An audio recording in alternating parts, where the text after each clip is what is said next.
China का नक्शा याद करिए, इधर है पाकिस्तान, इधर नॉर्थ कोरिया, वो झूला झूल रहा, north Korea Pakistan, north Korea Pakistan, north Korea Pakistan, बाकी खत्म। और इन्होंने कहा बदलाव आया। तो मैं यह भी बताना चाहता हूं, जब हमारी सरकार नहीं थी, मैं आपसे पूछता हूं 2014 से पहले देश का कौन सा ऐसा क्षेत्र था धमाके नहीं होते थे? आतंकवादी हमले, चंडीगढ़ में धमाके, दिल्ली में धमाके, बंबई में धमाके, पुणे, नासिक, लखनऊ, फैजाबाद, गुवाहाटी, हैदराबाद, चेन्नई, बेंगलुरु, कौन सी ऐसी जगह थी? चलती ट्रेन में धमाके, चलती बस में धमाके, पार्क पे जाइए तो लिखा रहता था छूना नहीं धमाका हो सकता, बस अड्डे पे जाइए, रेलवे स्टेशन पे जाइए धमाका हो सकता। और उसके बाद 26/11 के हमले के 9 महीने बाद शर्म अल शेख में पाकिस्तान से ज्वाइंट डिक्लेरेशन करते हैं, जिसमें बलूचिस्तान भी हिस्सा होता है, यानी हम मान लेते हैं कि हम उसमें इन्वॉल्व हैं। और क्या कहते हैं? आतंकवाद की घटना से शांति वार्ता प्रभावित नहीं होगी। यह शर्म अल शेख जुलाई 2009 9 महीने के बाद का डिक्लेरेशन है 26/11 के। और हमने क्या कहा? मोदी जी ने कहा आतंकवाद और वार्ता साथ साथ नहीं होगी। और उससे यह बदलाव आया। और हमने हासिल क्या किया? हमने हासिल वो किया जो सन 71 के समय में भी आपको सुनने में नहीं मिला होगा। यह पाकिस्तान की पार्लियामेंट में पाकिस्तान के सांसद ने कहा, पाकिस्तान के विदेश मंत्री और आर्मी चीफ को का कोट करते हुए कि शाह महमूद कुरैशी साहब देन फॉरेन मिनिस्टर आए, आर्मी चीफ आए, उनके पैर कांप रहे थे। उन्होंने कहा शाम तक अभिनंदन को वापस कर दो वरना हिंदुस्तान अटैक कर देगा। ये पैर कांपते तो किसी ने भी नहीं सुने थे। और इन्होंने कहा भारत का भूगोल बदला था। कांग्रेस पार्टी ने अपना प्रस्ताव पारित करके भारत के 3 टुकड़े हुए थे, मतलब उस समय 2 ही टुकड़े थे। ये एआईसीसी के रेजोल्यूशन में पास हुआ। और मैं ईमानदारी की बात मानता हूं, नई इकोनॉमिक पॉलिसी मैं मानता हूं कांग्रेस सरकार ने शुरू की और वो एक अच्छा कदम था, मैं ईमानदारी से कह रहा हूं, जिससे देश आगे बढ़ा। मगर उस निर्णय लेने वाले प्रधानमंत्री नरसिम्हा राव जी की मृत्यु के बाद उनको एआईसीसी में उनका शव तक नहीं रखा गया। और तीसरी बात अंत में कह दूं, इन्होंने बात कही जय जवान जय किसान। बिल्कुल, लाल बहादुर शास्त्री जी ने शानदार काम किया। भारत का न्यूक्लियर प्रोग्राम एक साथ शुरू हुआ। और यह भी मैं कहना चाहता हूं, इसे सिर्फ संयोग माने या कोई रहस्य था कि लाल बहादुर शास्त्री जी और भारत के न्यूक्लियर प्रोग्राम के जनक होमी जहांगीर भाभा दोनों की मृत्यु 15 दिन के अंदर हो गई और रहस्यमय तरीके से, और दोनों में से किसी चीज की जांच नहीं हुई। तो इसलिए मैं कहना चाहता हूं, हमने जो परिवर्तन किए हैं वो गुणात्मक परिवर्तन है। अब भारत एक समृद्धशाली, मजबूत, स्वाभिमानी, गौरवशाली राष्ट्र है जिसमें इतना बित्ते भर का भी विदेशी प्रभाव नहीं। पहली बात तो व्हाट्सएप यूनिवर्सिटी का कमाल देखिए साहब, असेंबली होती है, वैल्यू एडिशन निगेटिव हो जाता है। अरे भैया, ऐसा कहीं होता है? अगर कहीं पर कोई आपको असेंबल करने को देता है तो अपना प्रोडक्ट देते तो आप उस पर सर्विस चार्ज लेकर ही बेचेंगे। $1 बिलियन का हम लोगों ने एप्पल के फोन एक्सपोर्ट किए हैं असेंबल करके ही। 25% आईफोन 14 भारत में बने हैं। इसे कहते हैं व्हाट्सएप यूनिवर्सिटी या राहुल गांधी यूनिवर्सिटी, आप जो भी समझ लीजिए। अब दूसरी बात मैं कहना चाहता हूं, दूसरी, अरे भाई आपने हमने आतंकवाद की इतनी घटनाएं उत्तर से दक्षिण तक बता दी। अब दक्षिण कश्मीर के 4 जिलों में रह गया है, वो दिखाई नहीं पड़ा, उसके लिए इनको आंकड़े चाहिए। पर मैं कह सकता हूं, हमारी सरकार के किसी नेता ने आतंकवादियों के लिए आंसू नहीं बहाए। हम ये कह सकते हैं, हमारे किसी नेता ने आतंकवादियों के लिए पलक पावड़े नहीं बिछाए। संसद भवन पे हमला हुआ, जिन जाबाजों ने अपनी जान दे दी, उन्होंने, उनके परिवारों ने मेडल लौटा दिए। चूंकि अफजल गुरु को 7 साल तक सर्वोच्च न्यायालय से निर्णय होने के बाद फांसी नहीं दी रही थी, परंतु सोनिया जी की आंख में आंसू नहीं आए, बटाला हाउस के एनकाउंटर के आरोपियों के लिए आंसू आए।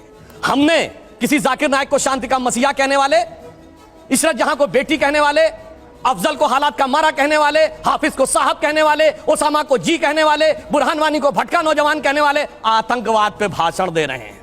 इसलिए अब महिला की बात करता हूं, बिल्किस बानो की बात ये कर रहे हैं। 14 साल वो लोग जेल में रख के आए, मुस्लिम थी इसलिए बोला।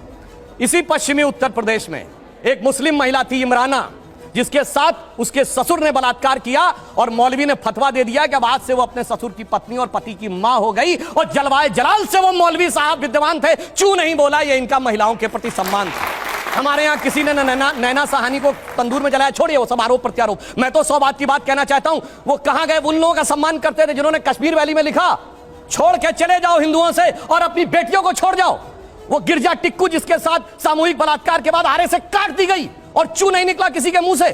वहां एक किसी महिला एक के साथ नहीं, पूरी कम्युनिटी के साथ हुआ और सब मौन साधारण किए रहे, क्योंकि वो सेकुलरिज्म का सुंदर संगीत था, उससे इनको वोट मिलने थे। कहते हैं आईएसआई भारत की धरती पे नहीं था। मैडम, आपकी सरकार के समय में रिपोर्टें हैं आईएसआई के कितने मॉड्यूल्स काम कर रहे थे, और जो आप बता रही हैं वो कहानी तो बहुत पुरानी हो गई।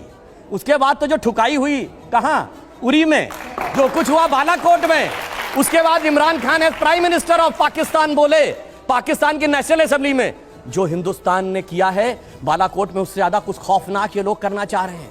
आप ये सोचिए, आप शांति के कबूतर उड़ाते थे और हमने बाज उड़ाए हैं गुरु गोविंद सिंह जी की तरह। और आपने लास्ट में कहा शायद देश 1947 में, 2014 में नहीं, आप 47 से मानते हैं। ये राष्ट्र सनातन है, चिरंतन है, 1947 में पैदा हुआ नहीं है। इसीलिए इस राष्ट्र को कोई अपने को फादर कहने लगता है, कोई क्रिएटर कहने लगता है, कोई राष्ट्र का निर्माता कहने लगता है। ये राष्ट्र वो है। अब लास्ट में एक बात कहता हूं, कर्नाटक बात कही, बिल्कुल अच्छी बात है, पर मैं पूछना चाहता हूं, कर्नाटक में चुनाव परिणाम आए, हम हारे और ये जीते, पर पूछना चाहता हूं, राहुल गांधी जी ने जाकर ये कहा था कि इंडिया में डेमोक्रेसी ऑलमोस्ट खत्म हो गई है, सारे संस्थान अब काम नहीं कर पा रहे हैं। तो मैं पूछना चाहता हूं, 2 सुप्रीम कोर्ट के जजमेंट आए जो आपने कहा आपके पक्ष में आए, उसके बाद अब इलेक्शन कमीशन सही है कि नहीं, ईवीएम सही है कि नहीं, आप डेमोक्रेसी से जीते हैं कि नहीं कर्नाटक में? मेरा मानना है कि अगर हम ईमानदारी से स्वीकार करते हैं हम कर्नाटक में हारे हैं, कांग्रेस को ईमानदारी से क्षमा मांगनी चाहिए कि आगे से हम अपने राजनीतिक हित के लिए विदेश की धरती से जाकर कभी इस देश को बदनाम करने की कोशिश नहीं करेंगे। और पुनः मैं कहना चाहता हूं, आज मैं विनम्रता से और चुनौती से पूछता हूं, G7 कंट्रीज और G20 कंट्रीज में एक देश बताएं जहां महंगाई की दर हमसे ज्यादा हो और विकास की दर हमसे कम हो। हम दुनिया में सबसे बेहतर स्थिति। अब आता हूं गलवान पे। गलवान में हमारे 20 सैनिक बलिदान हुए हैंड टू हैंड फाइट में। देखिए चीन पे इनको कितना भरोसा है। आप प्रैक्टिकली सोचिए, गोली नहीं चली, हाथ की लड़ाई में 20 लोग मारे गए, उधर से एक को घायल नहीं हुआ। यह होती है व्हाट्सएप यूनिवर्सिटी या राहुल गांधी से प्रेरित बुद्धि। ऐसा हो सकता है क्या? इंटरनेशनल मीडिया ने बताया कि 60 के करीब उनके सैनिक मारे गए, उसने एक घायल की भी सूची नहीं जारी की, पर चाइना के डाटा पे भरोसा है और भारत की सेना पे भरोसा नहीं है। और अगर मैं पूछूं, जो हमारे जवान वहां बलिदान हुए थे वो किस रेजिमेंट के थे पता है आपको? बिहार रेजिमेंट। बिहार रेजिमेंट का युद्ध उद्घोष जानते क्या है? बहुत घनघोर सांप्रदायिक लगेगा आपको। बिहार रेजिमेंट का युद्ध उद्घोष है बजरंग बली की जय, मगर वो इनको लगता है सांप्रदायिक। राजपूत रेजिमेंट का युद्ध उद्घोष है राजा रामचंद्र की जय, सुनिए। और जो हमारी गोरखा रेजिमेंट का युद्ध उद्घोष है जय जय महाकाली आयोरी गोरखाली। मगर अफसोस है कि भारत की ऊर्जा ओजस्विता के सारे प्रतीकों को सांप्रदायिक कह कह के आपने उनको भोथरा करने का प्रयास किया। और कर्नाटक में आज क्या हुआ? इनके राष्ट्रीय अध्यक्ष के बेटे आज ही बोले कहे हम सांप्रदायिक संगठनों को नहीं वो करेंगे और आरएसएस को भी हम बख्शेंगे नहीं। अरे भाई, बड़े मियां तो बड़े मियां, छोटे मियां सुभान अल्लाह। और मैं इनसे विनम्रता से पूछता हूं, अब आप अपना वादा निभाइए। आपने कहा था हम 6% मुस्लिमों का आरक्षण देंगे, मुस्लिम आरक्षण देके दिखाइए। इसकी तो जांच हो रही है, जांच कोर्ट के भी निर्देश पे हो रही है और इंडियन ओलंपिक एसोसिएशन भी कर रही है, उसका इंतजार नहीं है। मगर ये बताइए, केरल में जो लड़कियां पकड़कर धर्मांतरण करके जिहादी बनाने के लिए ले जाई जा रही हैं, वो तो फेक स्टोरी है। महिला सम्मान सब गायब, वहां पे महिला सम्मान गायब। और यहां जो जांच हो रही है कोर्ट के निर्देश में हो रही है, उसका इंतजार नहीं करना है और ताली बजाना है और वहां कहना। जबकि इनके मुख्यमंत्री ओमन चांडी ने कहा है, कांग्रेस के मुख्यमंत्री ने और कम्युनिस्ट पार्टी के मुख्यमंत्री, वहां महिला नहीं, न कश्मीर में चिंता महिला की, न केरल में चिंता। और जहां पर जांच हो रही है, जांच रिपोर्ट आने का इंतजार नहीं, सारी चिंता वहीं पे दिखाई पड़ती है। इसीलिए कहते हैं अंदर से कुछ और, बाहर से कुछ और नजर आते हैं। बाखुदा, आगे मैं नहीं बोलूंगा, वो गाना आप लोग जाके देख लीजिए। एप्पल से एप्पल ही कंपेयर करना चाहिए। यहां आदमी 70-80 रुपए में भी जाके नाश्ता कर सकता है। अमेरिका में दिखाइए कोई जहां $1 में नाश्ता हो सकता हो। चुनौती से कहता हूं। इसीलिए मैं कह रहा हूं भाई, ये जो इकोनॉमिक, इसीलिए अगर IMF, वर्ल्ड बैंक ये चीजों की रेटिंग दे रहे हैं तो, और मजे की बात देखिए, उस पार्टी से सबसे ज्यादा विदेश भ्रमण करता है जिनका नेता, विदेश में जाकर ज्ञान देता, उसके बाद उनको नहीं पता। खैर, मगर आपने देखा पूरे प्रवचन में केरल से मुंह मोड़ ले गई। मूवी में कहानी है। और सुनिए, 300 के बारे में केरल के मुख्यमंत्री फ्लोर ऑफ द हाउस पे बोल चुके हैं, इनको वो सुनाई नहीं पड़ता, जबकि ये नेता प्रतिपक्ष से। और वो कौन थे? लव जिहाद शब्द हमने नहीं प्रयोग किया है, वीएस अच्युतानंदन कम्युनिस्ट पार्टी के सीएम उन्होंने यूज किया, इनके सीएम ओमन चांडी ने। यहां कह रही हैं कि जांच का इंतजार नहीं करो, कार्रवाई कर दो। केरल में जांच हो चुकी। केरल एसटीएफ ने 5000 केसेस की स्टडी करके केरल के हाई कोर्ट को रिपोर्ट सबमिट की। हाई कोर्ट ने, और अगर ना हो तो जाइए चेक करिए, 9 दिसंबर 2009 Shahjahan versus state of Kerala case, उसमें पॉइंट नंबर 16 पे पढ़िए।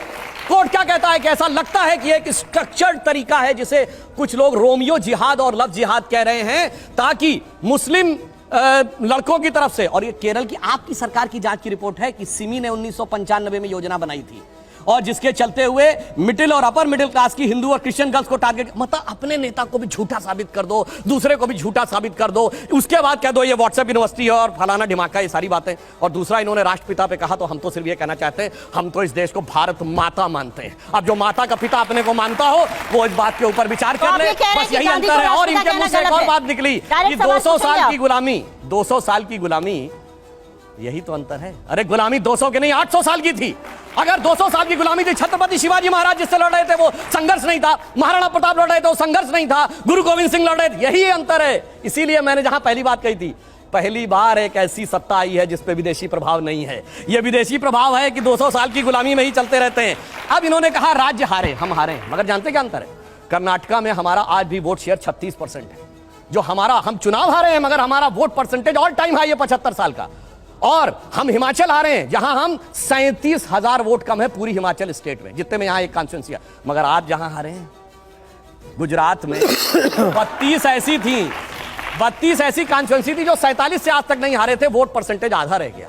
उत्तर प्रदेश में आज एक विधायक और एक सांसद, यानी सुनिए लगभग सभी सीटों पे जमानत जब्त। यानी आज उत्तर प्रदेश में हालत यह है गांधी परिवार के गृह राज्य में कि आज तो उतनी भी मैं नहीं है मैं खाने में जितनी हम छोड़ दिया करते थे पैमाने में। तो आप जहां हारे हैं वो बर्बादी का सबब लेके आए हैं हम जहां। और इन्होंने कहा दक्षिण का द्वार बंद हो गया। अच्छा बताइए, कर्नाटक से पहले कांग्रेस की दक्षिण के कितने राज्यों में सरकार थी? द्रौपदी राघव राजा राम, गांधी जी का अंतिम शब्द था हे राम, जो समाधि पर आज तक लिखा है। और भगवान राम ने क्या बोला?